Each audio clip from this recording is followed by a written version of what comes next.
Buenas noches, amable audiencia. Estamos en el tercer canal. Este es un especial de los foros del tercer canal, un espacio creado para la gente que no tiene voz, para que hablemos de temas de interés nacional, de temas de coyuntura. En esta ocasión vamos a tratar el tema de la desobediencia civil, el por qué es legítimo el tema de la desobediencia civil en Colombia. Un saludo muy especial a Holman Morris, el director de este canal, que viene promoviendo estos espacios y que nos ha permitido la iniciativa de poder realizar un encuentro con importantes académicos de Latinoamérica para que abordemos el concepto y para que a partir de ese concepto ustedes puedan hacerse una impresión de la legitimidad que tenemos como ciudadanía en momentos de pandemia, en momentos de una crisis que hasta ahora se está aproximando, que no hemos entendido todavía las dimensiones de los niveles de su impacto en la vida cotidiana de todos y cada uno de nosotros y de las nuevas generaciones por venir. ¿Cómo será posible afrontar herramientas de movilización y trabajo ciudadano que nos hagan más partícipes del futuro que tenemos que construir entre todos? Bueno, siendo así, quiero dar la bienvenida a nuestros invitados. Hoy, en el día de hoy, nos acompaña la profesora Diana Taylor, fundadora y directora del Centro Hemisférico de Performance y Política de la Universidad de Nueva York. Buenas noches, Diana, qué gusto tenerte acá. Gracias. Bueno, también tenemos al profesor Toby Miller, que en este momento está en la Universidad Autónoma de México, ha trabajado en Colombia y ha escrito un libro recientemente, todavía está en inglés, pero esperamos tenerlo próximamente también en español, que habla sobre la persistencia de la violencia en la cultura popular colombiana. Muy buenas noches, Toby, qué gusto tenerte con nosotros esta noche. Mil gracias, Camilo. Y hola a los otros colegas, amigos, amigas desde hace mucho tiempo. Y sobre todo a Tercer Canal por esta iniciativa bastante importante. Gracias, Toby. Por otro lado, tenemos al profesor George Giudice, profesor de la Universidad de Miami, quien ha trabajado el tema de la interacción cultural, el tema de las políticas culturales, de la cultura como un recurso importante para el desarrollo y para la emancipación de los pueblos latinoamericanos. Hemos trabajado con él en varios espacios, desde el tercer canal también nos ha acompañado también, en otras épocas en el canal Capital, donde tuvimos también el gusto de entrevistarlo en el programa de la Bogotá Humana. Entonces también un saludo para ti, bienvenido George. Buenas noches, es un placer verte otra vez y espero que en un día no muy lejano podamos vernos presencialmente también. Claro que sí, profe, seguramente pasará. Y bueno, y por último, otro invitado también muy especial, el agradecimiento al profesor Marcial Godoy, también miembro profesor de la Universidad de Nueva York, una persona que ha trabajado incansablemente desde hace varias décadas por la reivindicación de las nuevas ciudadanías, que desde sus escritos y sus investigaciones ha colaborado para el reconocimiento de la otredad tan difícil en momentos de resistencia conservadora frente a los procesos de la diferencia. Entonces, qué bueno tenerte, Marcial, un abrazo y qué gusto saludarte. Ay, sí, no, qué gusto de verte, muchas gracias por la invitación. Es un placer estar contigo y conectar en este foro después de tantos años de que nos conocimos en el Encuentro Hemisférico del 2009 en Bogotá. Y también estar, bueno, con Toby, con George, con Diana, colegas y colaboradores de muchos, muchos años. Así que muchas gracias. No, a todos ustedes, frente a muchas críticas, como siempre hay críticas de muchos niveles, ¿no? Diciendo por qué este es un foro con profesores que no son colombianos hablando de temas de los colombianos. Pues simplemente la respuesta es muy concreta, porque somos una patria grande, porque compartimos una pandemia mundial y eso nos hace que las fronteras, las diferencias políticas, económicas, nos están igualando. Y es muy importante tener la referencia, no solo mirarnos el ombligo acá como colombianos, que seguramente en otros foros desarrollaremos con académicos nacionales. De hecho, lo hemos venido haciendo en otros espacios de debate en el tercer canal, pero en este momento nos parecía muy propicio que este tema de la desobediencia civil lo tratáramos desde una perspectiva y desde una mirada, digamos, que no están tan casados con unas disputas intestinas al interior de Colombia, donde el silencio es lo que impera y el que hay que dejar hacer ha sido como la palabra hegemónica, ¿no? Nos han llamado cazaproblemas a los que hemos iniciado estas confrontaciones, estos llamados a la resistencia, a la desobediencia civil, porque dicen que polarizamos como si no estuviéramos suficientemente polarizados. Entonces, un poco la explicación es que somos cazaproblemas, los problemas no los cazamos nosotros, los problemas nos han cazado a nosotros en este momento, y qué rico tener personas que han luchado en Latinoamérica, que tienen una concepción global de los problemas de la cultura, la resistencia y la reivindicación ciudadana desde otras ópticas. Entonces, vamos a seguir polarizando seguramente, vamos a seguir cazando problemas para que no nos depreden esos problemas a nosotros. Entonces, como ya les dije, el tema de la desobediencia civil, que tiene, digamos, muchas aristas para abordarse, ¿no? Básicamente entendemos que la resistencia civil, la desobediencia civil, obedece a procesos, es una herramienta de la resistencia civil que venimos desde hace décadas, antes inclusive de la pandemia, afrontando frente a la situación colombiana, la cual ustedes conocen, porque ninguno de ustedes desconoce la realidad colombiana. Entonces, el llamado y la invitación hoy es para que abordemos el tema de los procesos de resistencias creativas, de resistencias ciudadanas, y cómo la desobediencia civil puede ser un factor legítimo, una herramienta legítima para que la ciudadanía se movilice, para que se encuentre los diferentes actores sociales, no solo en Colombia, sino también en Latinoamérica, pero especialmente en este momento coyuntural en Colombia. Yo quisiera que entráramos en materia, hablando un poco de la vertiente de lo que es la resistencia civil. ¿Cómo ustedes ven el tema de la resistencia civil en temas de pospandemia, en los momentos coyunturales de la pandemia, y cómo se pueden proyectar hacia procesos pospandémicos? Entonces, en ese sentido, quiero que ustedes me den una primera impresión frente al tema de la resistencia civil, la resistencia creativa y la desobediencia civil desde un marco general. Entonces, no sé, ¿quién quiere empezar? Profe Diana, con su merced que hemos trabajado en el tema. Bueno, gracias. Y también es un gusto estar aquí con ustedes. Creo que la idea de que cada nación tiene su propia forma, digamos, de intervenir, de resistir, eso es muy importante y hay que reconocerlo. También hay que reconocer que hay una parte global a esta pandemia y también a la resistencia, y que tenemos que encontrarnos o pensar que somos parte de ese movimiento global. Ahora, lo que está creando esta pandemia, creo, tiene que ver con hechos, por ejemplo, de extractivismo, que estamos apoderándonos de espacios que han sido espacios antes de animales que podían vivir con coronavirus sin infectarse e infectar a otros. Ahora tenemos los mercados estos húmedos donde están matando animales masivamente. Se escapa el virus, vivimos en un periodo de globalización donde un virus puede dar la vuelta al mundo en un día, menos de un día, y no tenemos estructuras sociales justas para proteger al pueblo. Entonces los que tienen recursos se protegen y los demás pues tienen que hacer como puedan para poder salir adelante, ¿no? Entonces todas las inigualdades que hemos visto y vivimos en este mundo se van acentuando.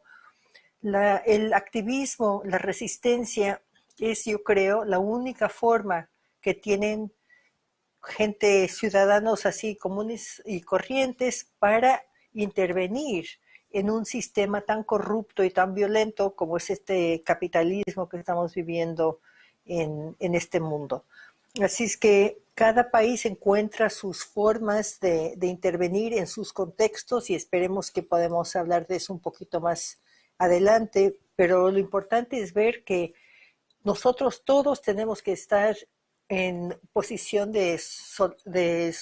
solidaria, ¿no? Tenemos que pensar que somos muchos los que estamos afectados por esta situación económica, situación de virus, situación de injusticia social, etcétera, y tenemos que trabajar juntos para hacer que nuestras voces sean escuchadas, ¿no?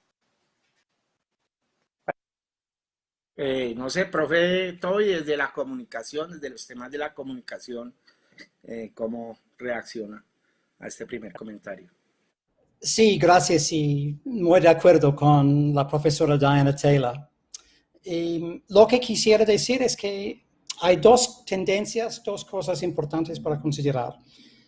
Por un lado, claro que esta globalización viral no es como una globalización metafórica, en el sentido del virus como metáfora para descubrir, por ejemplo, ideas sobre los problemas de computadores, los ataques por el gobierno de Rusia, de los Estados Unidos o algo así. Entonces no es un problema de este tipo, es un regreso a un problema histórico y mundial muchas veces, o sea, sobre esta cuestión de pandemias. Pero por otro lado, la segunda cosa es que es una oportunidad. Estamos experimentando una explosión muy positiva de movimientos sociales en dos áreas en muchas partes del mundo. Por un lado, el activismo por los y las trans contra el sexismo, el heterosexismo, etc.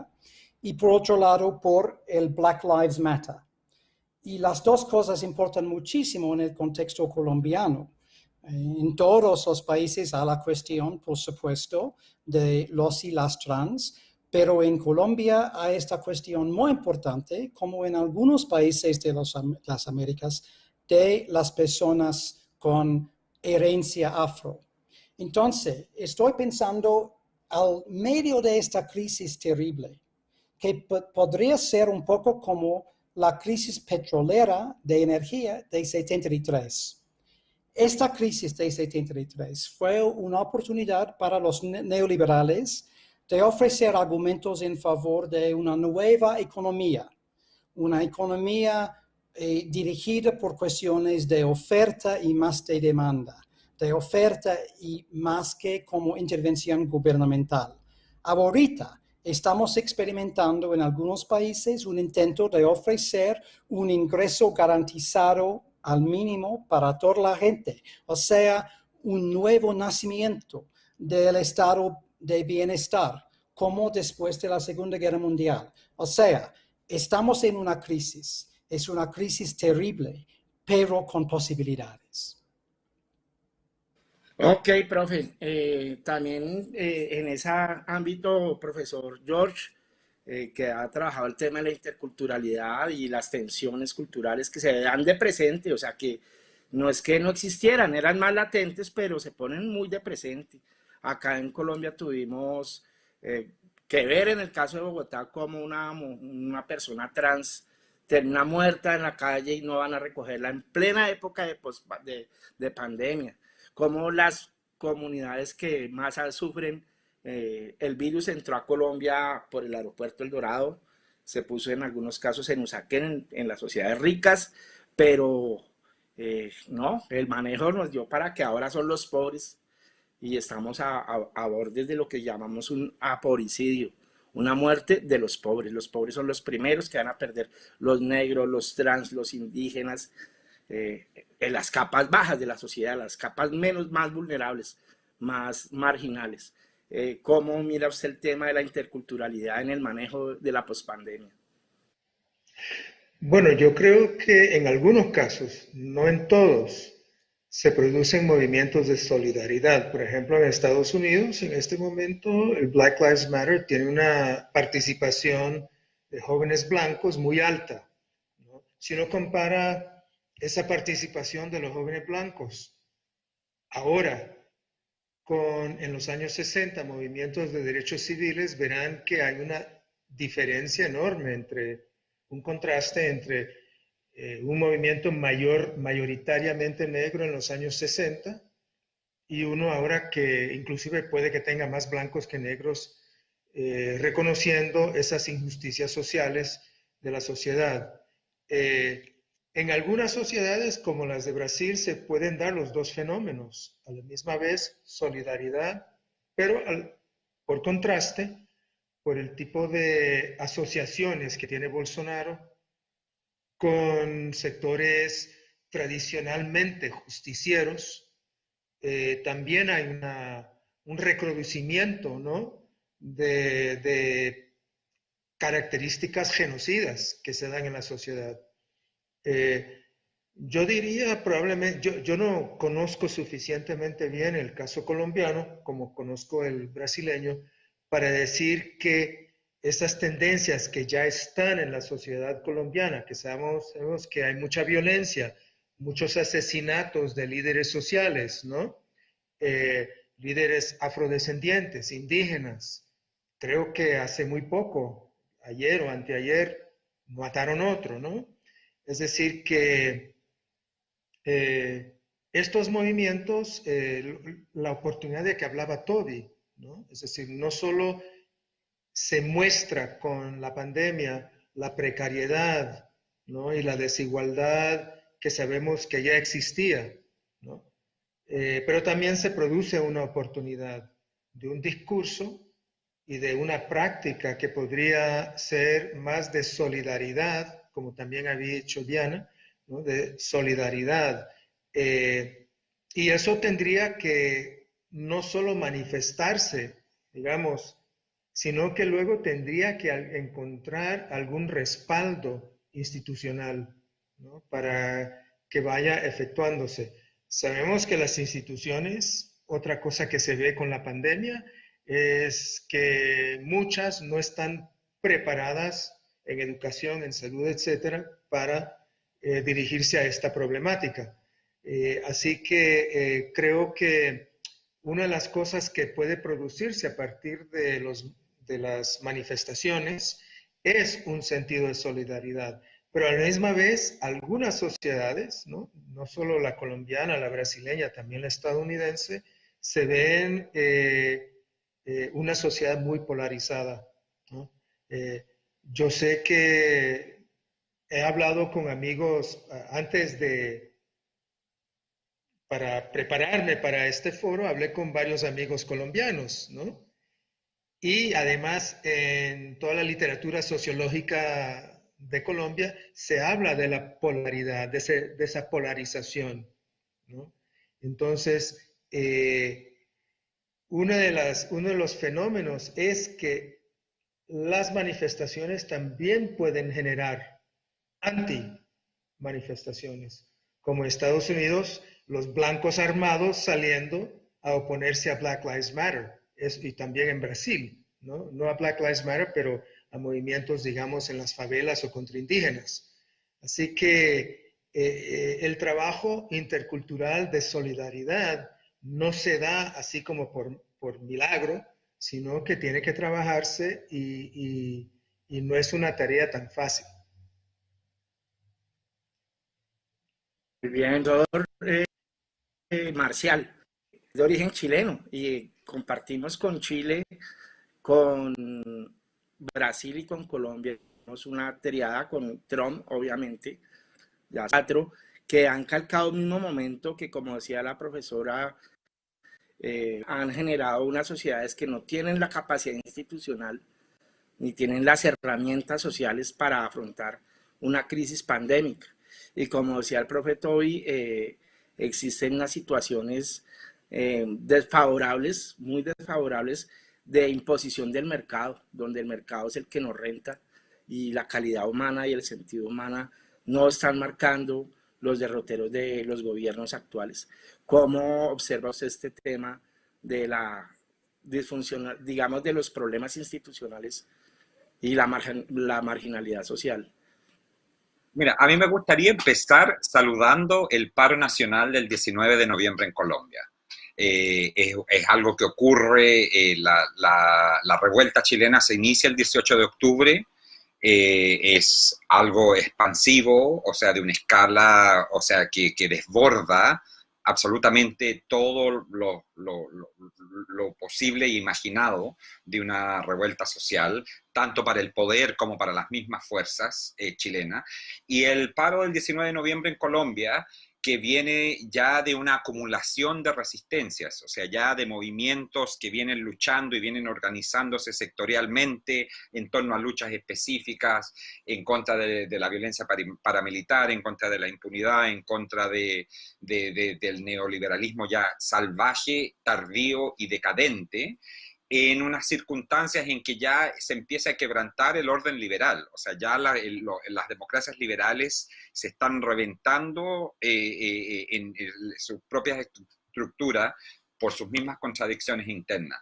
Entonces, saludando al paro nacional del 19 de noviembre y todas las fuerzas que lo hicieron posible, yo creo que estamos viviendo un momento en el cual las resistencias civiles, las desobediencias en los países, ¿no? Que todos toman sus distintas formas, como bien dice Diana, eh, no solo se rebelan en contra de un orden social y de expresiones específicas como la violencia o como la violencia en contra de la OTAN, sino que hay una acumulación de fuerzas sociales, de luchas ya de larga data, que confluyen en una forma que en el caso chileno y de ciertas formas en el caso estadounidense exceden, o sea, cualquier expectativa, o sea, exceden al poder en el momento de su impulsión, ¿no? En términos de su escala, de su cobertura nacional, de la multiplicidad de estrategias, de la diversidad de luchas y resistencias y formas de desobediencia que acumulan y que juntan. Y que yo creo que el momento de hoy en términos de ese tema, y me interesa mucho que en el contexto colombiano se hable del derecho a la desobediencia, es una formulación que encuentro interesante, concuerdo con ella, yo creo que da para pensar y da herramientas, digamos, para construir, pero sí hay una confluencia un poco exponencial, y yo hablo del caso chileno y el caso estadounidense que se está viendo ahora, y que son formas que ya se acumulan de cierta forma en el caso chileno y en el caso estadounidense, también ya traen una diversidad de tácticas y estrategias que vienen, o sea, muy fuertemente a transgredir la ley, a desafiar al poder, a hacer visible la propiedad y la desigualdad, a provocar al poder, incluso a hacer visible la propiedad a través de la violencia contra ventanales y el robo de chocolates de farmacias, que yo creo que hace trabajo y acelera y avanza causas en una forma y de una celeridad no vista en las últimas 2 décadas que llevamos marchando, y hacemos marchas pacíficas, y juntamos firmas, y hacemos, o sea, y nos juntamos millares, y los políticos hacen esto, no hacen esto. Yo creo que tanto el caso chileno como el caso estadounidense como que nos enseñan que de repente hay otras tácticas, como el incendio de la comisaría en Minneapolis, como las escenas de destrucción y de expropiación de las tiendas de lujo en Soho, que verdaderamente crean, y en Chile, que ocurrió algo similar, crean una tensión en el poder que avanza las cosas mucho más rápido en términos legislativos, en términos de concesiones, de lo que por los últimos 30 años en este régimen neoliberal nos ha cedido el poder. Entonces yo creo que la pregunta sobre resistencias, sobre desobediencias y sobre la multiplicidad de tácticas que están en la mesa ahora es muy importante. Eso. Muy bien, ya creo que me das pie para hablar ya de desobediencia civil como un término que se ha venido acuñando, ¿no? Como una categoría de análisis que desde Henry Thoreau, pasando por John Rawls, por Dworkin, han venido de los términos. Uno que es un acto público no violento. En ese caso, muchas veces las manifestaciones violentas se dibujan un poco de lo que sería la categoría de la desobediencia civil como un acto público consciente y no violento que busca poner de plano y combatir leyes injustas o leyes que atentan contra, digamos, los derechos fundamentales. En ese sentido, el agotamiento, como decía la profesora Diana Taylor, el agotamiento institucional, como han dicho todos de alguna manera, son las políticas neoliberales y son los gobiernos y la soberbia de los actuales gobiernos lo que ha puesto como una alternativa viable el tema de la desobediencia civil. En este sentido es un acto movilizador, es un acto pedagógico y es un acto consciente que tiene además una fuerza argumentativa verificable y demostrable. En ese caso tenemos muchas similitudes en las políticas de Trump, las políticas de Bolsonaro, las políticas de Piñera y las políticas del actual gobierno de Duque, digamos de Álvaro Uribe Vélez, que es quien en últimas está manejando un Estado que tenemos unas situaciones muy particulares. En este sentido, ¿cómo ustedes ven la forma de explorar temas de desobediencia civil sobre temas muy concretos? Hemos abordado en temas latinoamericanos el tema de la corrupción. Creo que es un tema que compartimos en todos los países latinoamericanos. Un producto, es un resultado lógico del mercado depredador neoliberal. La bancarización, el tema del sector financiero, el mercado al mando y la especulación financiera por encima del interés de la preservación de la vida humana. En este sentido, los que hemos impulsado el tema de la desobediencia civil, hemos planteado que se trata de una estrategia no pedagógica que simplemente autoconservar la posibilidad de sobrevivir como sociedad y de convivir con la naturaleza. ¿Cómo ustedes ven, qué temas o derroteros creen ustedes que serían legítimos de abordar desde el posicionamiento de la desobediencia civil en Colombia y en América? Profe Diana. Bueno, hay muchos temas que creo que son muy pertinentes. Por ejemplo, en los Estados Unidos, como hemos dicho, el de Black Lives Matter ahorita es una cosa muy fuerte porque de repente esta población blanca que en los Estados Unidos ha estado viendo décadas, pero más de décadas,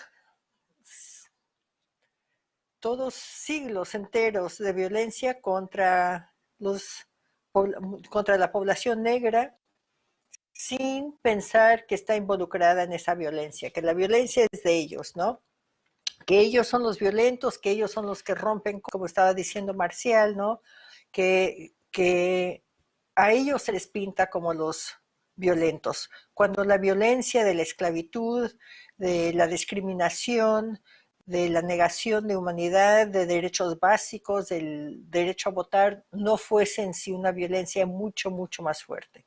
Entonces creo que ese tema es muy importante y también creo que ahora se está pensando más en México y en otros países en Latinoamérica del racismo de estos países nuestros.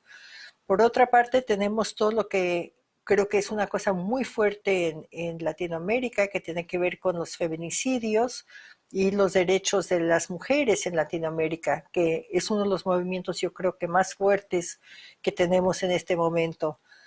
Otro movimiento claro es el que mencionó Toby, el de trans, y tenemos, por ejemplo, en México, ya décadas, ¿no?, de protestas contra las desapariciones.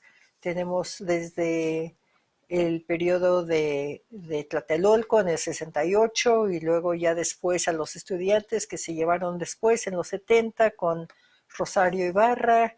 Tenemos con las Eureka, ¿no?, la Comisión de las Madres, estos estudiantes desaparecidos, hasta más recientemente los 43, etcétera. Entonces, en todos estos diferentes movimientos vemos cosas muy similares que creo que son importantes anotar.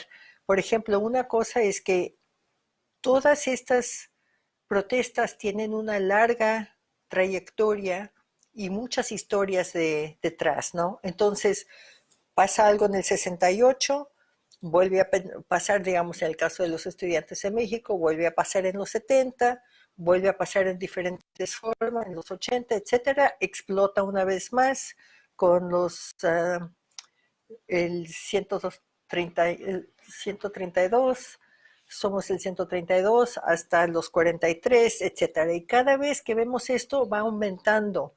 La repetición es muy fundamental, yo creo, para las protestas, porque está mostrando que esto no pasó una sola vez. Esto tiene una larga historia. Entonces la historia se repite, pero también las protestas. Y cada vez que vemos una protesta, acumula el poder simbólico, político y de intervención. Así es que creo que estudiando las protestas vemos que muchas cosas tienen estas historias de acumulación, de repetición, de intervención. Las estrategias cambian y como he dicho, vemos cómo cambian en los diferentes países. Pero la mecánica de las protestas yo creo que tienen mucho en común. Creo que el problema que planteó Marcial hace poco es fundamental. El hecho de que estamos hablando de desobediencia civil, pero ¿cuál es el rol de la violencia en eso? Me acuerdo de una entrevista que le hicieron a Angela Davis cuando estaba ella en la prisión, que la habían acusado de terrorismo en el año, no sé, en los 70, al principio de los 70, como parte de Black Panthers, y le acusan, le preguntan, ¿pero tú qué crees de la violencia? Y ella se queda mirando y dice, es que hay mundos entre nosotros, ¿no? La persona que pregunta eso no entiende que es una persona ella que vivió al lado de las 4 niñas que murió en el fuego en Birmingham cuando los white supremacists, los blancos quemaron la iglesia, que ha vivido toda su vida con gente atacando, con gente matando, etcétera. Entonces, a los que protestan se les acusa de ser terroristas, de ser violentos, ¿no? Entonces, todo el discurso, yo creo que ahorita estamos viendo la violencia de los medios, que se ven aquí en los Estados Unidos de manera muy fuerte, que están diciendo que los que están protestando también contribuyen al virus, a la pandemia, cuando en realidad no hay ninguna prueba de eso, pero siempre se les pinta a los que protestan como los que están fuera de su lugar. Y como dijeron y como tú acabas de decir, Camilo, la protesta es un derecho. Y es un derecho en los Estados Unidos y en muchos países, y nosotros tenemos que reclamar que es un derecho e insistir que lo que están haciendo, los que están en poder, son los que están violando la idea de un contrato social. Los que están protestando están exigiendo que se viva con ese contrato social, ¿no? Así es que creo que hay que cambiar como todos los términos del discurso en el espacio público.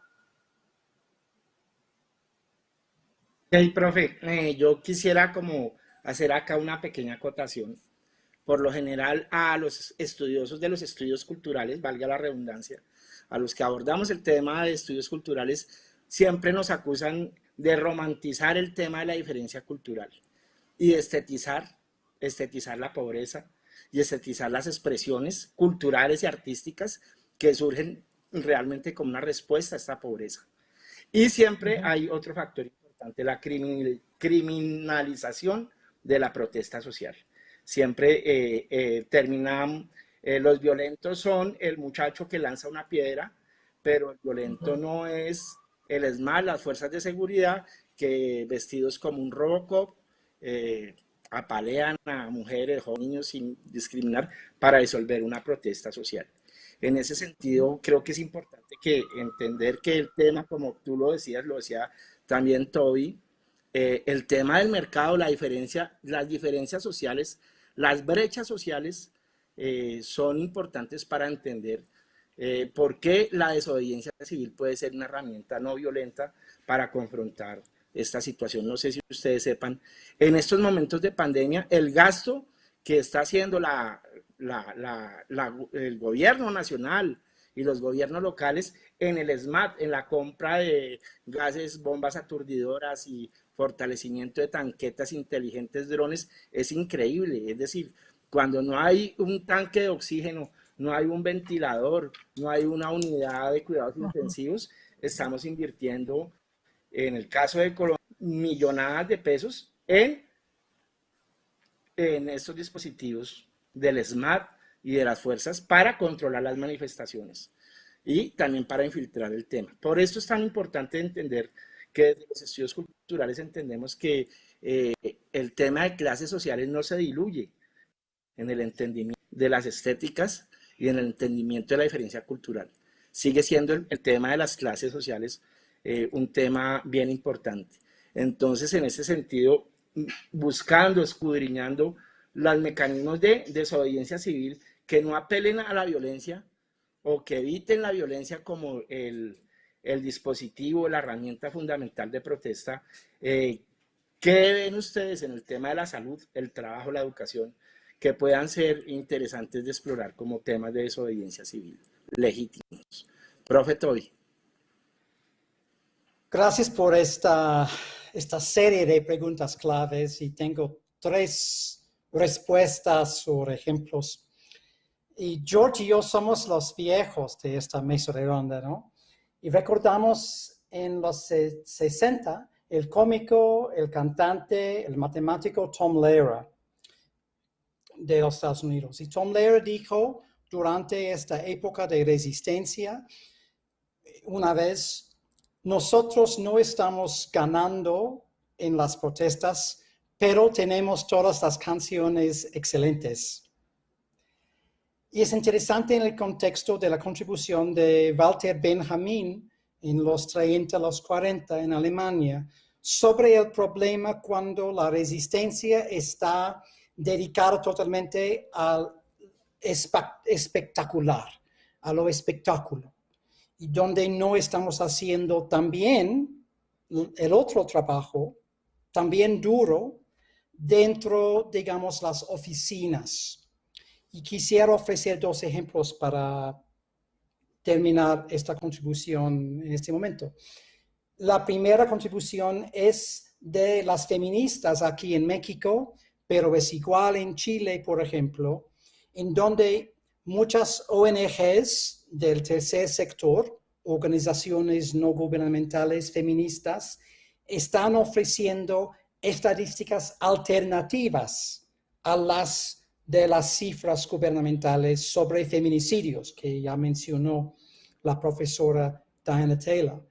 Porque, por ejemplo, aquí en México, el presidente López Obrador dice que las feministas son neoliberales, son conservadoras, están en una conspiración contra su gobierno llamado radical, cuando están ofreciendo información alternativa con datos duros sobre el auge de la violencia a través de la última década, pero sobre todo durante la pandemia y la tendencia de pasar más tiempo en la familia heterosexual en casa, con más violencia masculina contra la mujer y contra los niños también.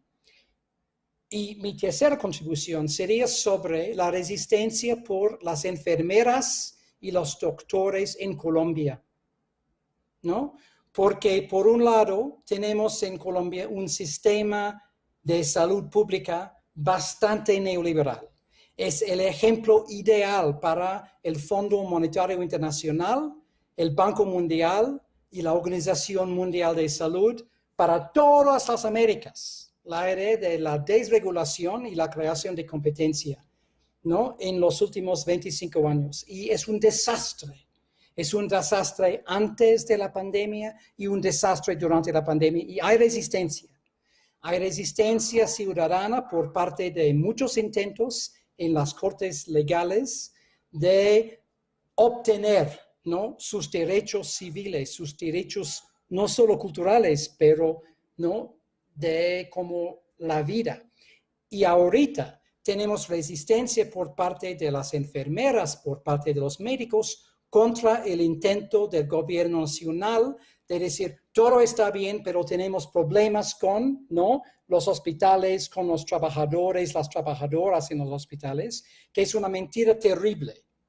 O sea, sí, la resistencia cultural, la resistencia en la calle importan muchísimo, pero también la resistencia estadística por parte de las feministas sobre feminicidios y, por otro lado, por las clases profesionales que están diciendo en la calle y también en los hospitales y también en las cartas abiertas, por ejemplo, en Bogotá el otro día, diciendo que el gobierno nacional colombiano y el sistema de salud pública no sirven, no funcionan durante esta pandemia.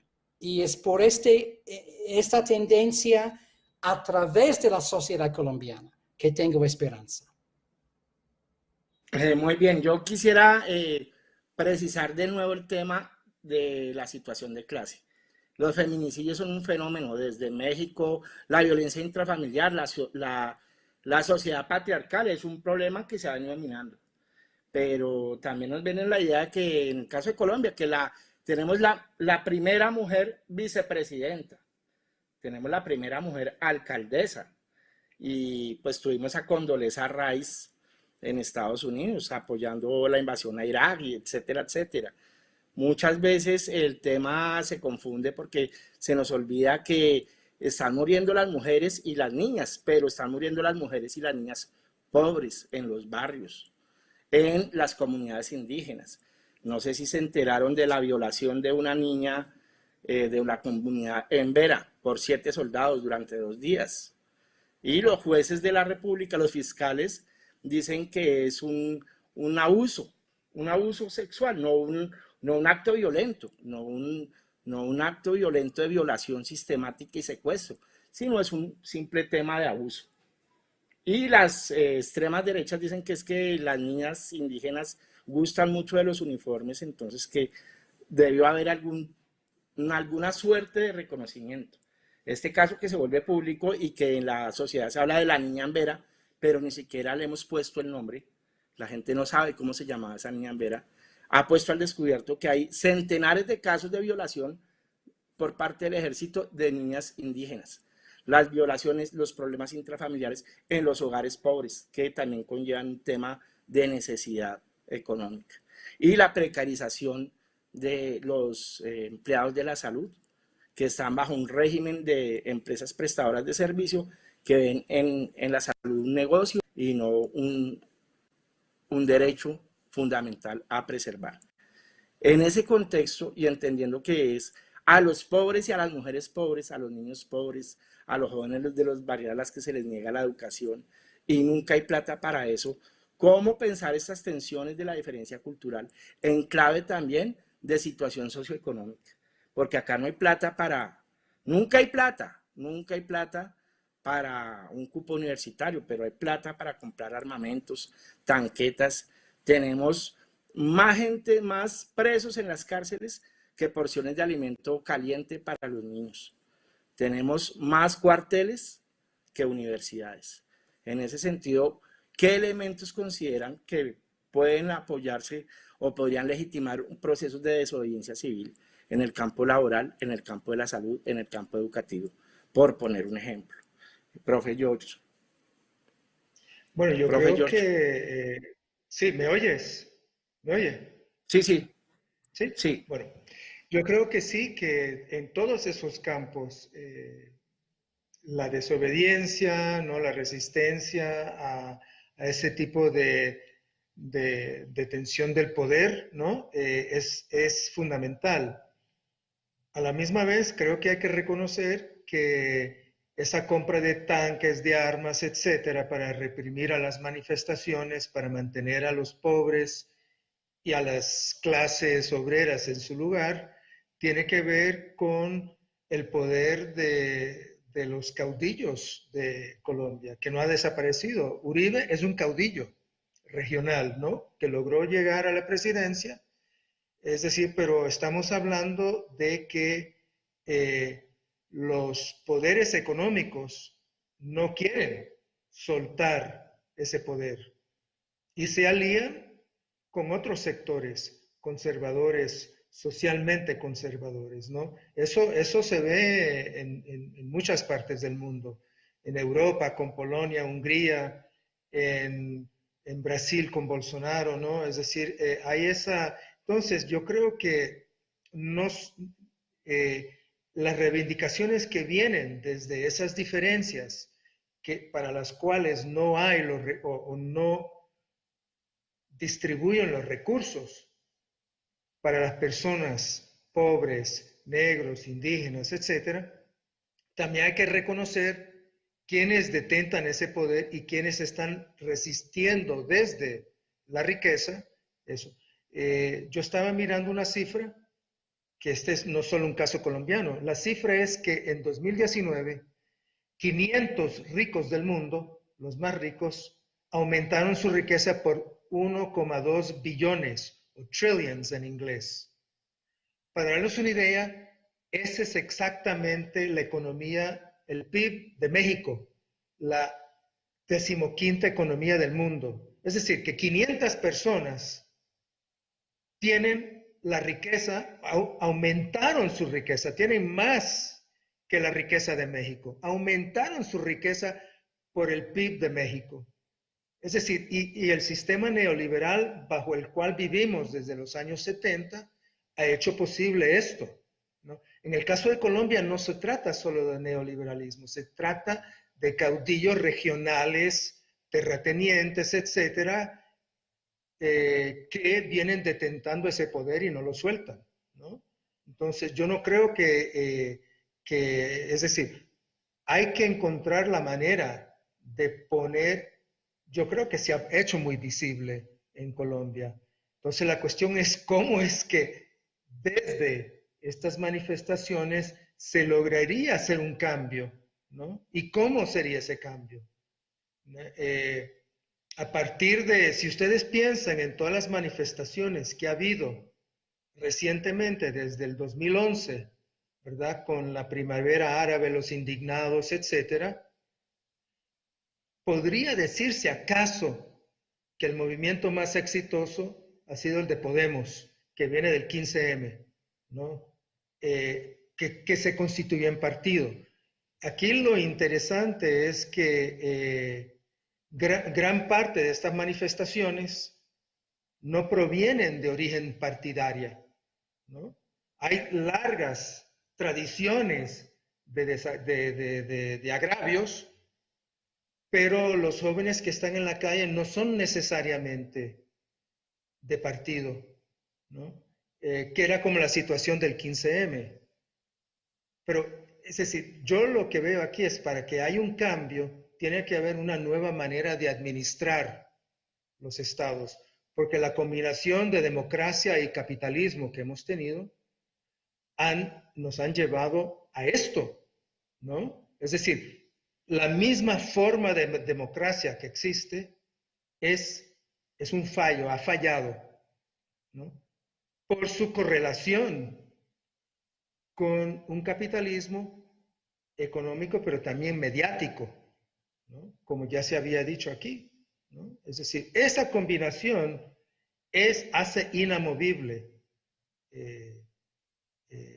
la sociedad y eso. Ahora, la oportunidad es que la pandemia, es curioso, ¿verdad? La pandemia muestra la precariedad, pero también está quebrando parte de ese capitalismo.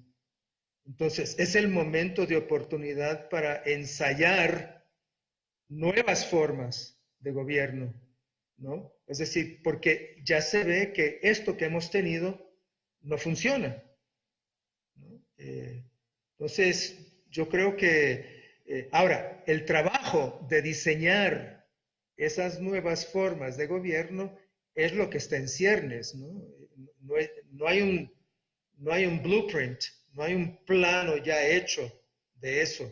Es el trabajo que hay que hacer. Me hace acordar de lo que decía Henry Thoreau, un personaje que fue de los primeros que habló el tema de la desobediencia. Henry Thoreau decía que la desobediencia civil podía ser usada cuando el cierre del poder impide el debate público y democrático, pero cuando todavía es posible buscar una solución no violenta. Es decir, cuando la desobediencia civil puede evitar que la sociedad llegue a un estado de guerra colectiva o de guerra civil. En este momento, cuando hablamos de desobediencia civil, en fondo estamos hablando de movilización social. Desde antes de la pandemia ya veíamos cómo los grandes paros querían decir que toda manifestación de movilización social será reprimida por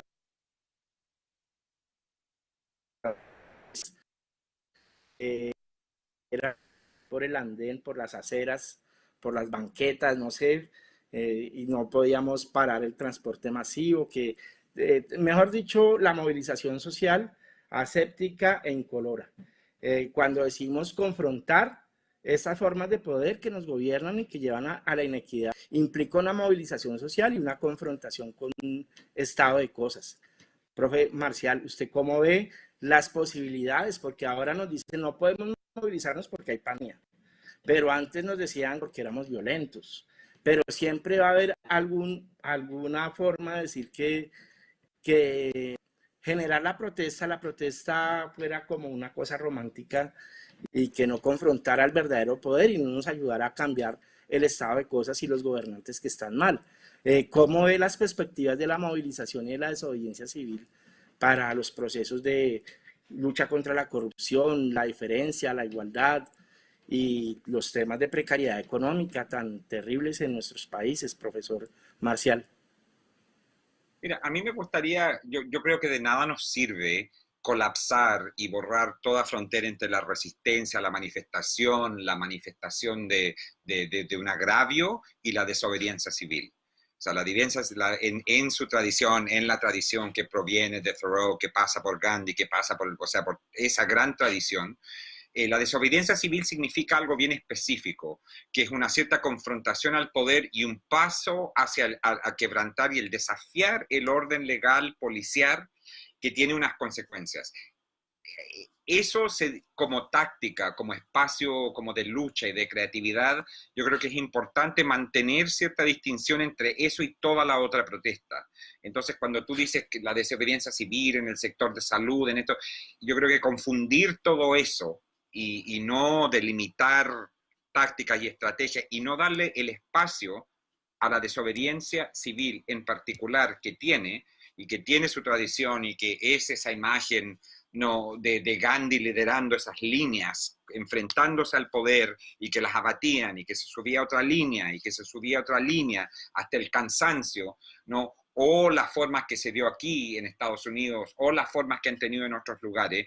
Eso es algo muy distinto, digamos, a la resistencia, a la protesta, etcétera, ¿no? Entonces yo creo que eso es importante decirlo, porque no me gusta usar la desobediencia civil como metáfora o como algo expansivo. Yo creo que retiene su fuerza si somos claros de lo que es y su tradición, que es distinta a muchas otras y que forma parte de un abanico de estrategias. Otra cosa que se me ocurre es que yo creo que nosotros mismos tenemos que dejar de circular esta noción de la violencia. Nosotros traficamos en la palabra violencia. Colombia es el lugar donde hay una profesión de la violentología en particular, por algo, ¿no? Y entonces, esta cosa de que una protesta no sea violenta, eso tiene límites y bordes, o sea, en un contexto que yo creo que tenemos que ser más claros sobre ello, entender primero de dónde proviene la violencia mayor, que es lo que habló Diana, en un sentido, o sea, estas violencias estructurales, brutales de siempre, que viven poblaciones, y no solo poblaciones negras y trans, sino que la clase obrera, la clase trabajadora, la gente explotada por el capital, ¿no? Y entonces entrar con pasitos suaves a llamar el ladrillazo a un Duane Reade en un contexto de un alzamiento social y traficar en la palabra violencia para eso le hace el trabajo a la policía. Y eso me lleva al tema de la policía y de las fuerzas policiales. Y si sea algo que tanto del alzamiento chileno como del alzamiento de Black Lives Matter aquí, lo que queda clarísimo, lo que salta y resalta, es la brutalidad de las fuerzas del Estado que reprimen la protesta social, sea la huelga legal, sea las madres de los desaparecidos, o sean cosas más profundas. O sea, en el caso del alzamiento chileno, se creó todo este universo de la primera línea, que era la línea de confrontación de choque que permitía las concentraciones de 1 millón de personas. Entonces, si no estaban los chicos peleando en los bordes, no se reunía el 1,5 millones en la Plaza de la Dignidad. Son violentos, o sea, ¿me entiendes? Traficar en esa economía de la violencia yo creo que tampoco nos ayuda mucho a eso.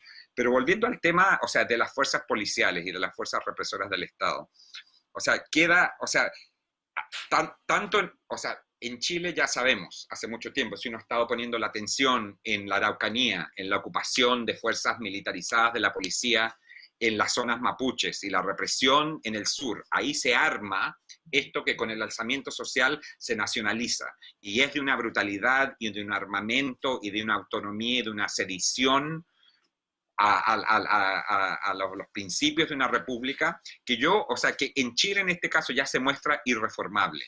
O sea, irreformable. Yo creo que la respuesta, o sea, tanto la violencia como el alzamiento en contra de esa violencia, o sea, nos deja ver vez tras vez tras vez, o por lo menos preguntarnos si son reformables las fuerzas policiales como existen. En esta forma, el horizonte de la abolición, el horizonte abolicionista, que tiene mucha teoría, que saca y nace de toda la tradición radical negra norteamericana y mundial y diaspórica y africana también, ¿no? Como que de alguna forma se expande y pasa a informar, digamos,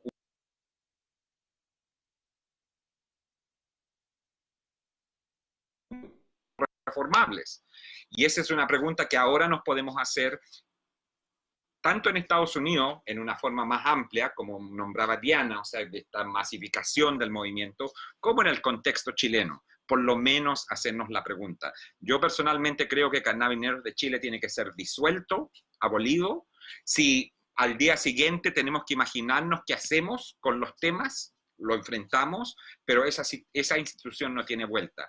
Las policías municipales en Estados Unidos no tienen vuelta, son irreformables, porque estructuralmente provienen históricamente y a través de los años, o sea, yo no pienso que sean reformables.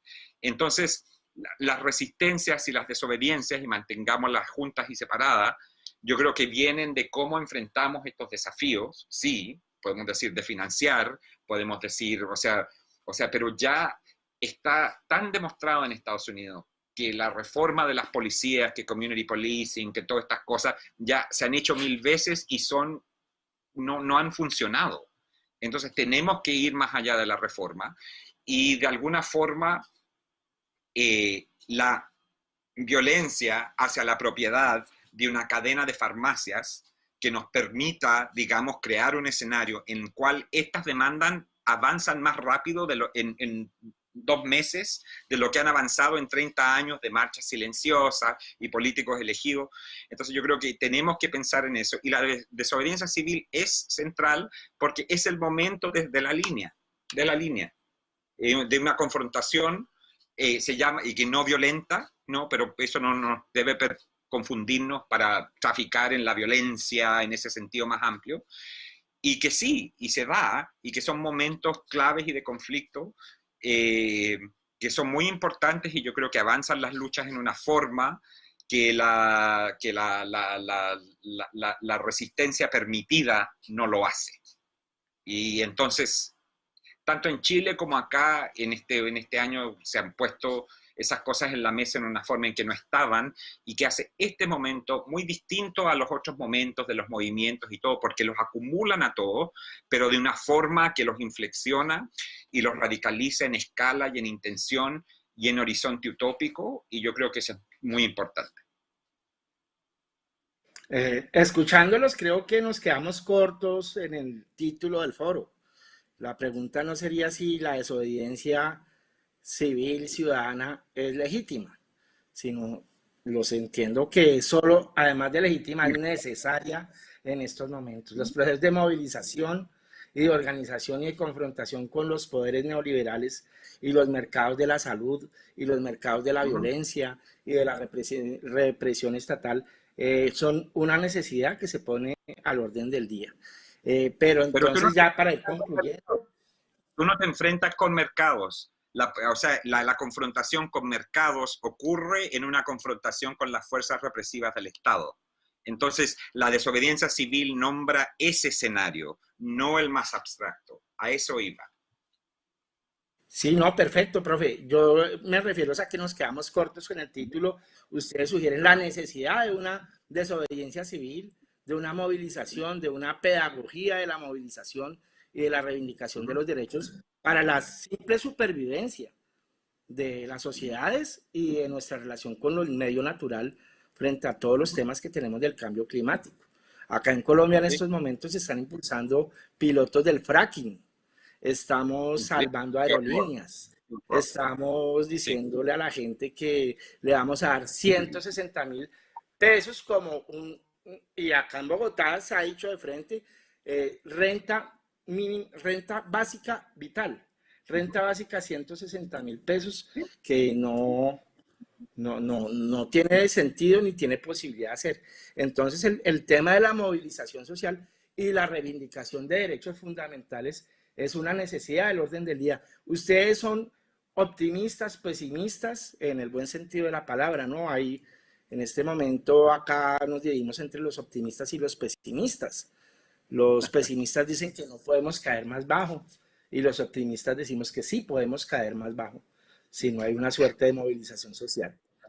Entonces, ¿ustedes cómo ven la posibilidad de un cambio estructural, de un logro social importante, de un salto dialéctico hacia otros modelos de Estado y de economía mediante la movilización y la desobediencia ciudadana en América Latina? ¿Y cómo la ven para Colombia?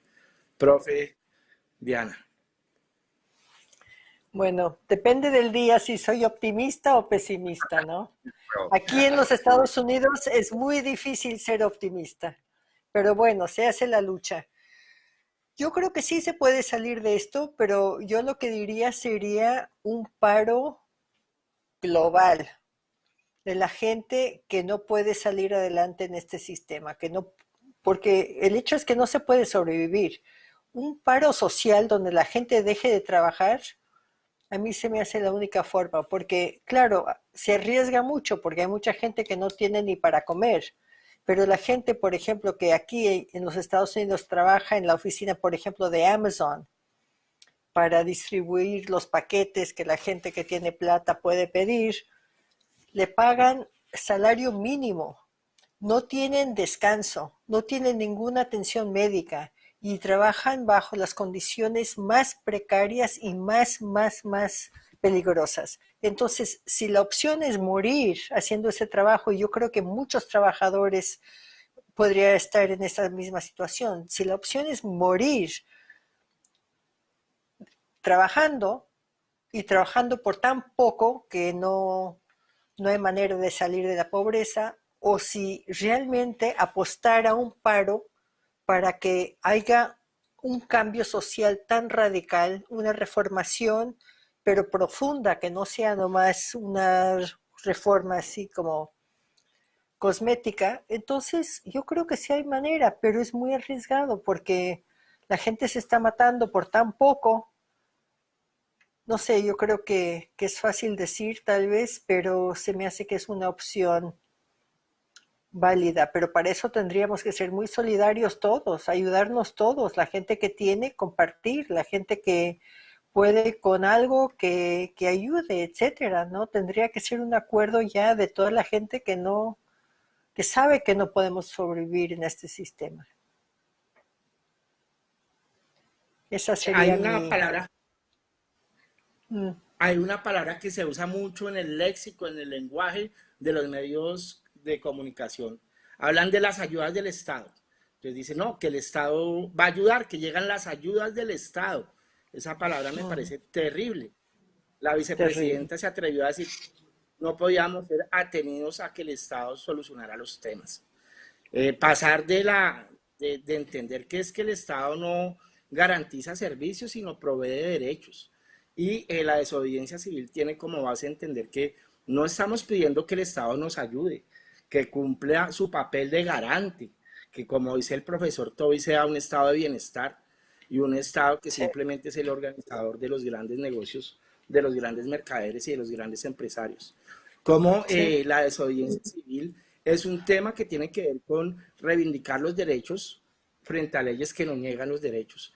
Y la desobediencia civil tendría ese papel y tendríamos esa necesidad. Profesor Toby, profesor George, no sé quién quiera hablar de cómo ven ustedes el optimismo o el pesimismo frente a este nuevo reto que es movilizarnos y desobedecer socialmente para cambiar el orden de cosas imperantes.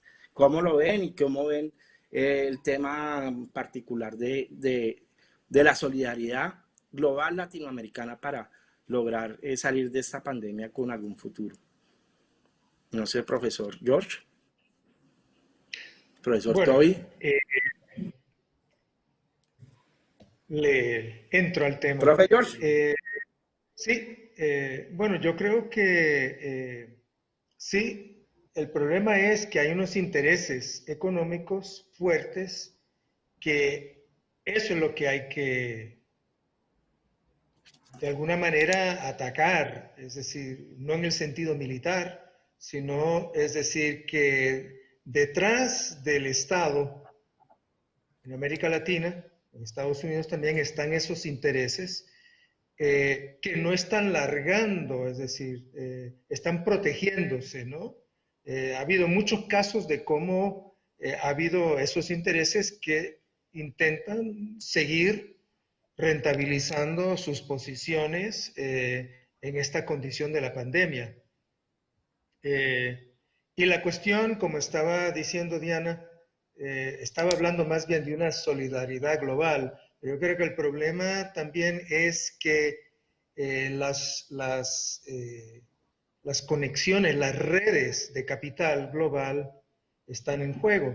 La oportunidad viene porque también se está desmoronando eso, ¿no? Es decir, tenemos conflictos nuevos a ese nivel que quizás abran brechas las cuales pueden servir, ¿no?, para diseñar otras posibilidades, ¿no?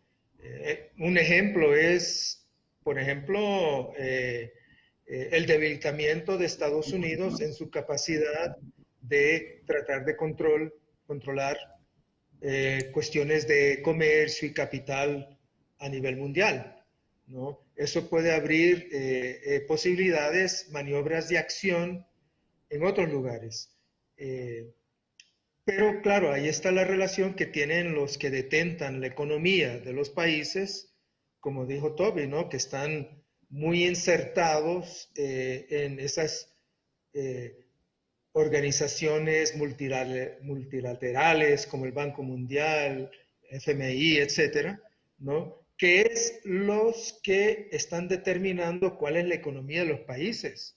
Yo lo estoy viendo aquí en Costa Rica, es decir, se ve, es decir, ¿qué dinero hay para distribuir? ¿No?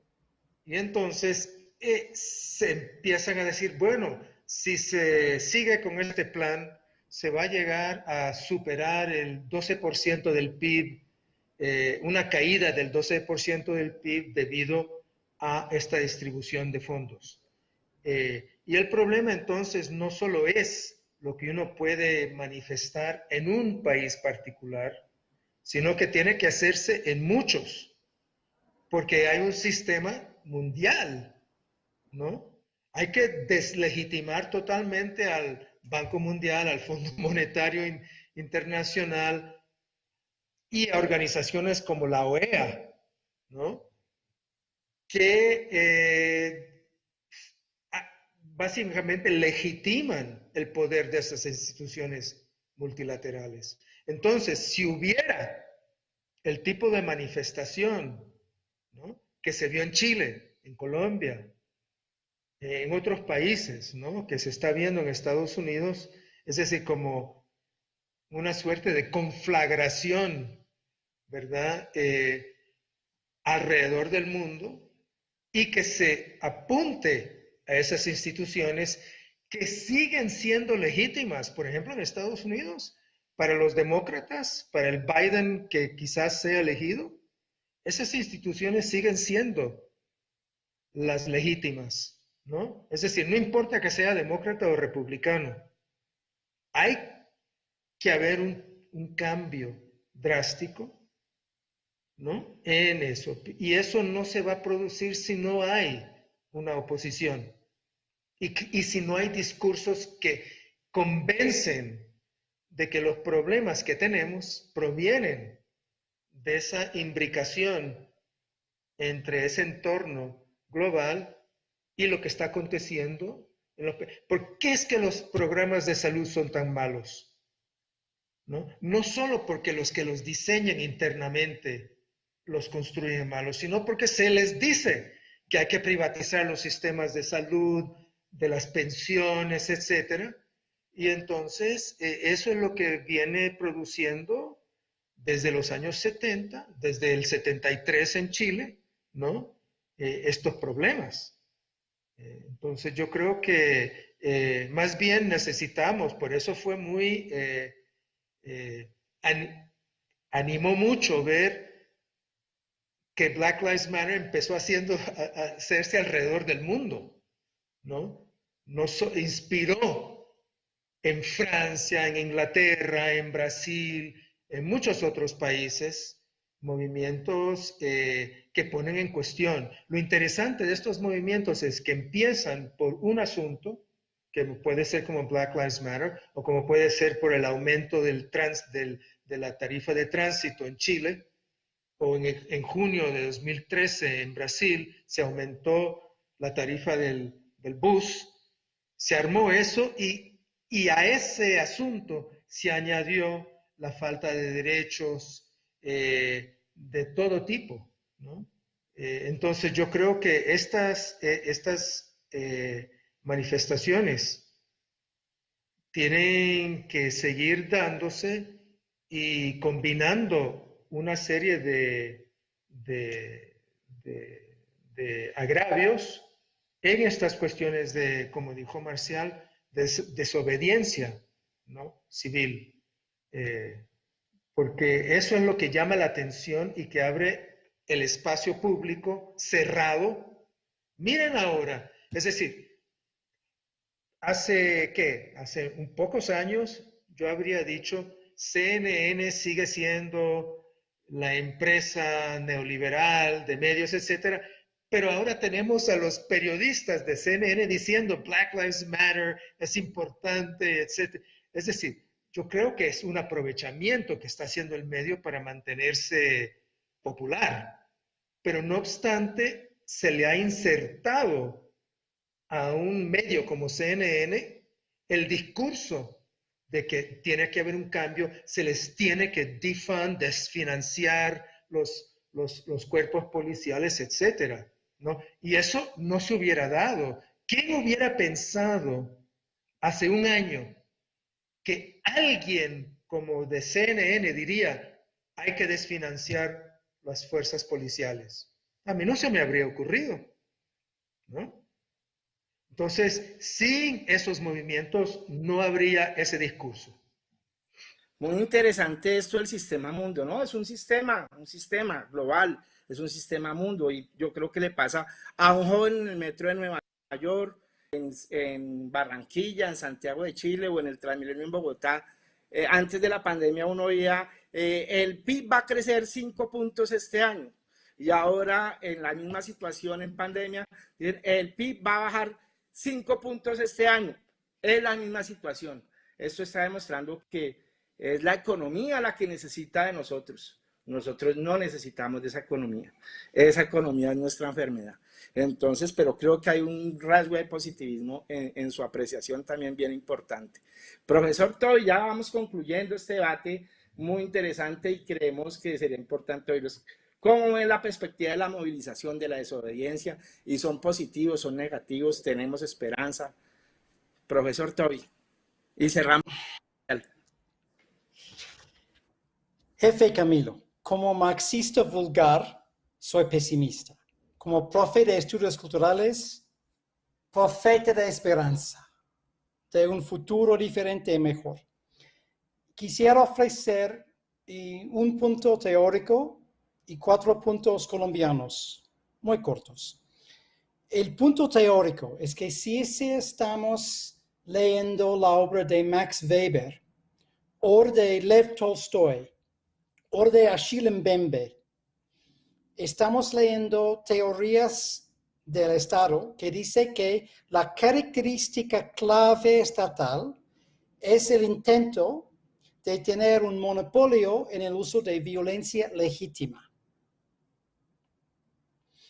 Claro que en México de hoy y en Colombia desde hace mucho tiempo, el Estado no tiene este monopolio, para nada. Claro que en el caso colombiano, la mayoría de los ciudadanos tienen más experiencia de vivir en lo que se llama el estado de excepción que vivir en el estado democrático. Por estado de excepción estoy mencionando un estatus constitucional legal en donde la violencia estatal es una norma en el nombre de proteger la población, pero con la realidad de atacar, de pelear contra muchas partes de esta población, de la clase obrera, de los indígenas, de los afro, etc. No hemos mencionado muchísimo religión, que importa muchísimo. El número de iglesias católicas per cápita en México y en Colombia es como el más grande del mundo y sobre todo a través de América Latina. Al mismo tiempo en Colombia y aquí en México también, Brasil, hay un auge increíble del protestantismo evangélico.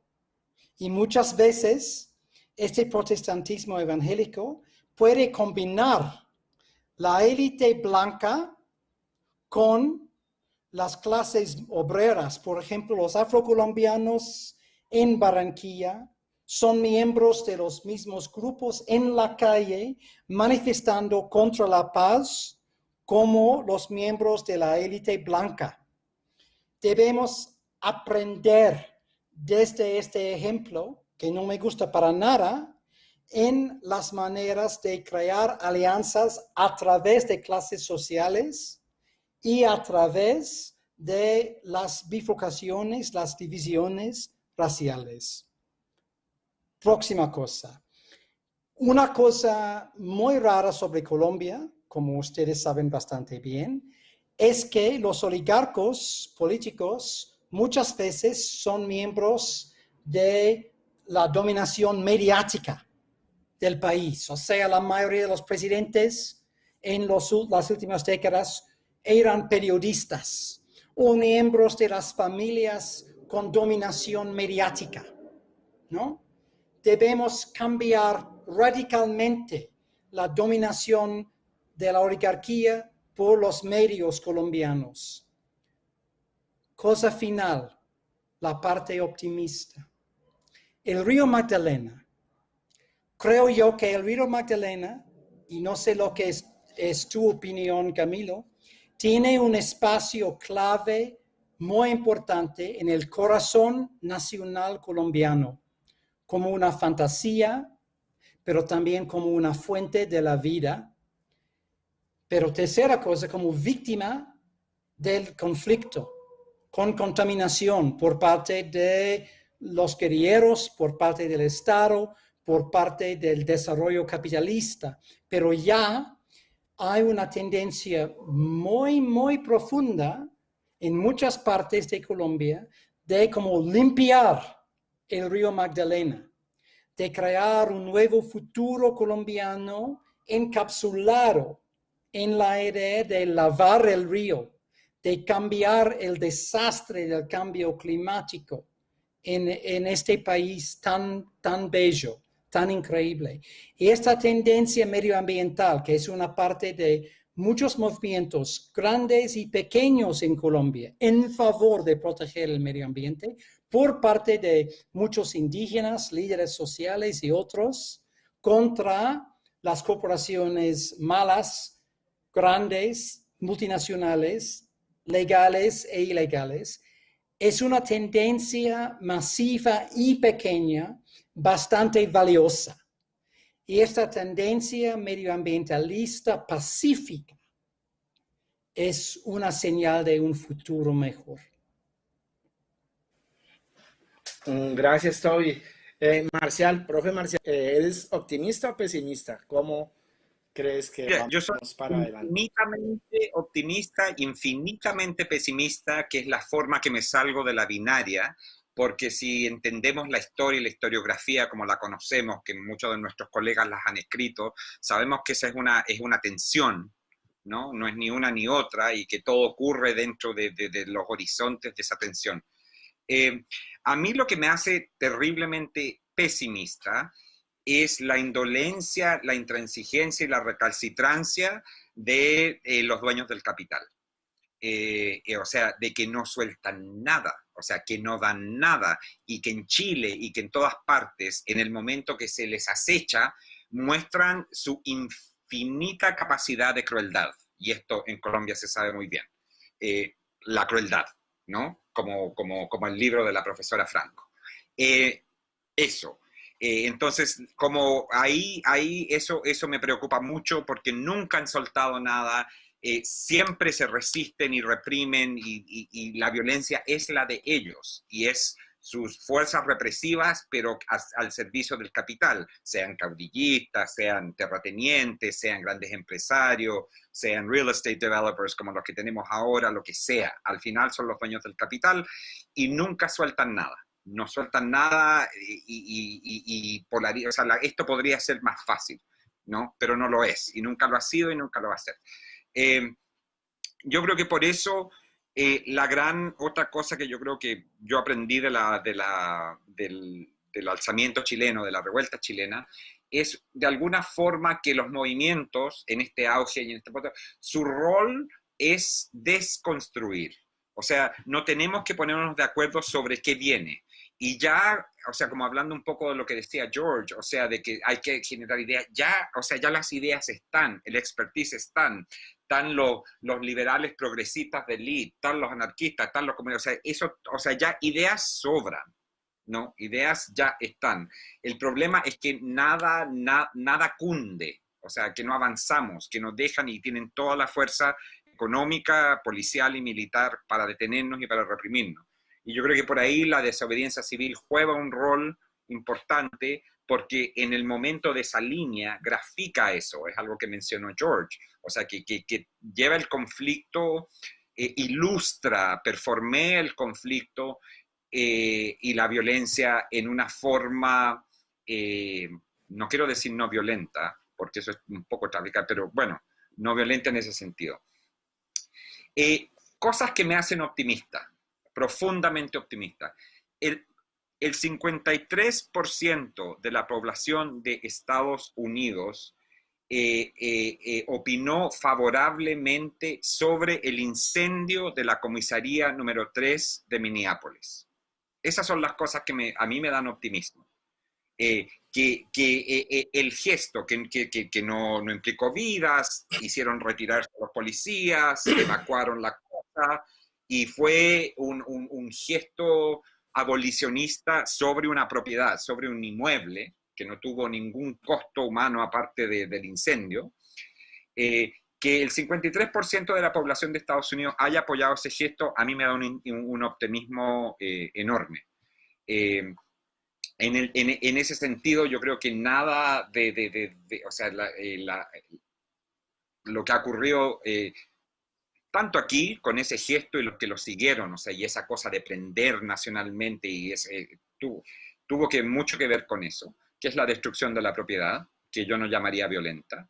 Y en Chile también, o sea, el hecho que en 3 semanas llegamos a que el poder, el capital cediera a un proceso constitucional por el cual venimos luchando por 10 años, tiene que ver un poco con las cosas que se quemaron y los vidrios que se rompieron.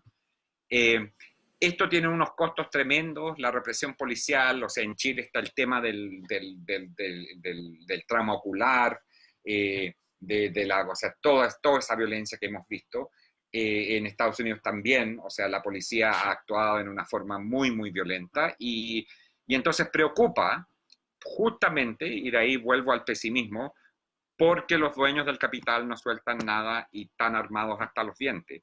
Entonces, ¿cómo nos enfrentamos con eso? En todas las luchas, o sea, de limpiar el río, de hacer, o sea, ¿cómo se detiene el fracking?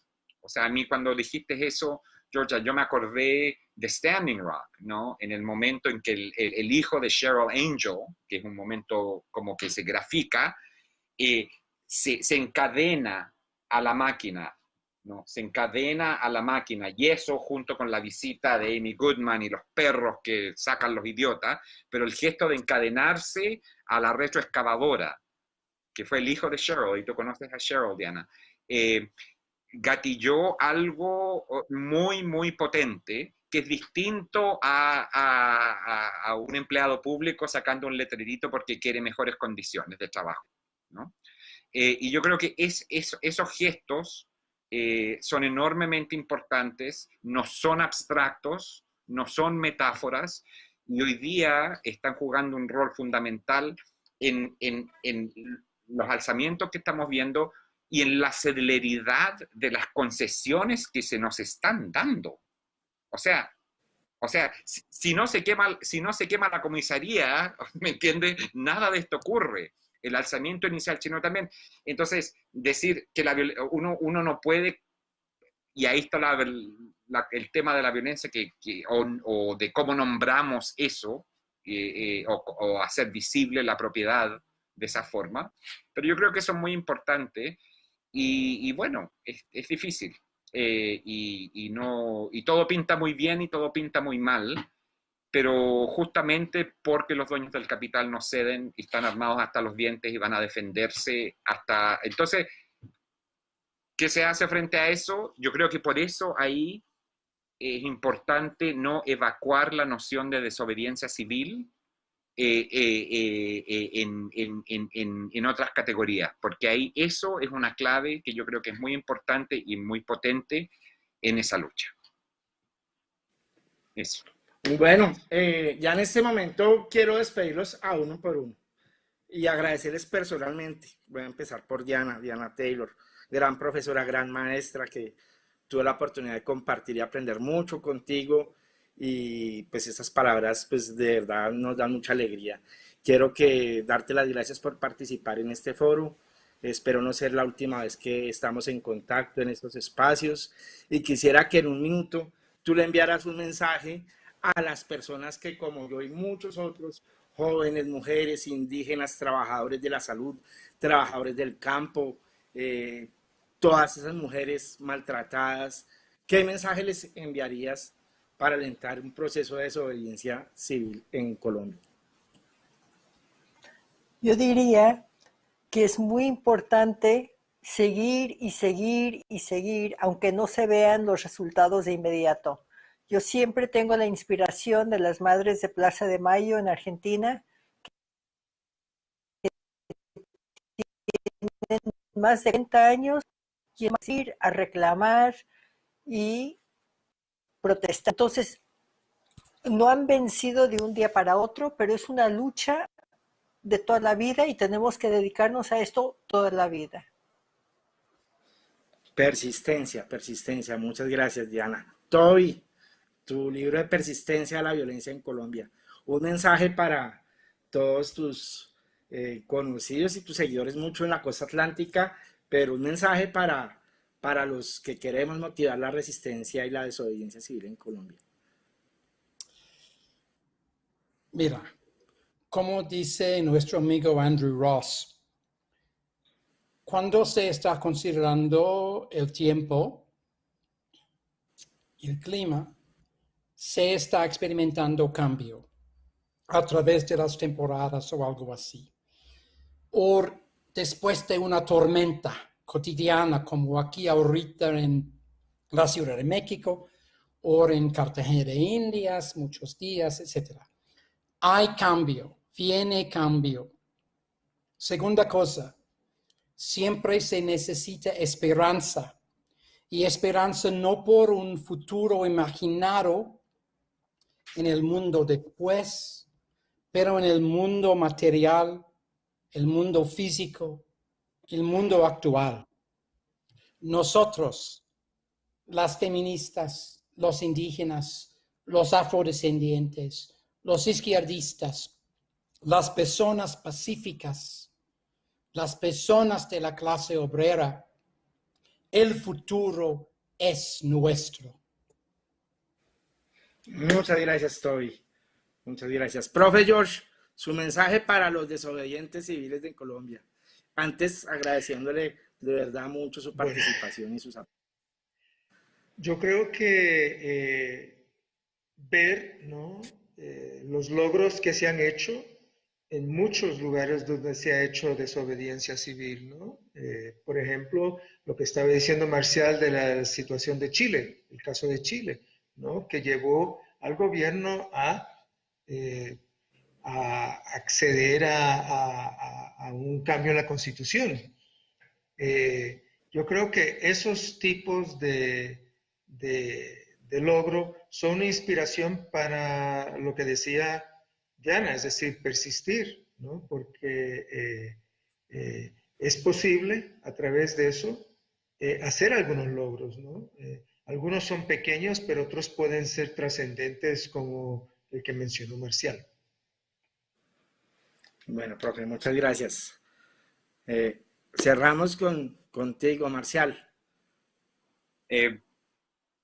No sé, o sea, hay que persistir. Yo creo que Diana ya lo dijo, y en todos los frentes. Yo creo que las revueltas grandes, como la chilena y la que se está viviendo acá ahora, son algo inesperado y que nadie puede planificar, pero que son producto de la maduración y el crecimiento. Y aquí, como va a ser el punto que hace la profesora Angela Davis, digamos, la interseccionalidad que importa no es la de las identidades, sino la de las luchas.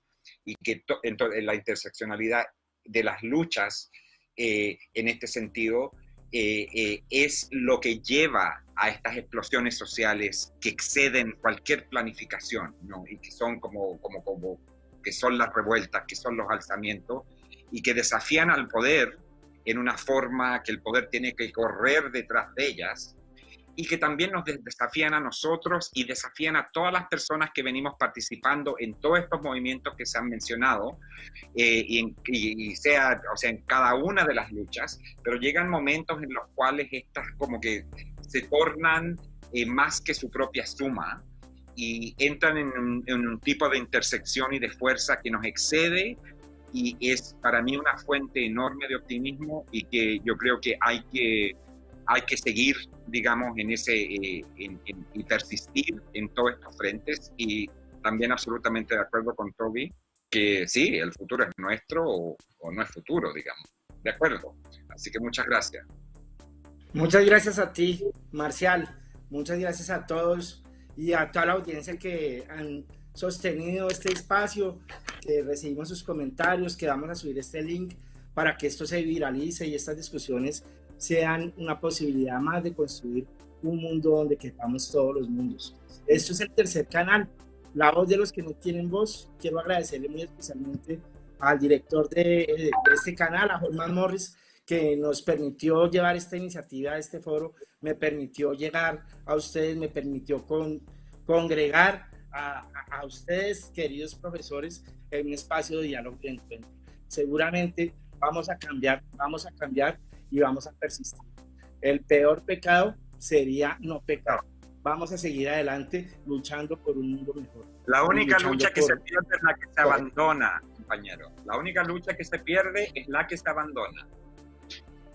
Nunca va a pasar. Muchas gracias a toda la audiencia. Muchas gracias, profesores. Esto es Tercer Canal y vamos a seguir cazando peleas, vamos a seguir polarizando, pero el cambio es real y el cambio está en nosotros. Buenas noches para todos y muchas gracias por participar. Buenas noches, gracias.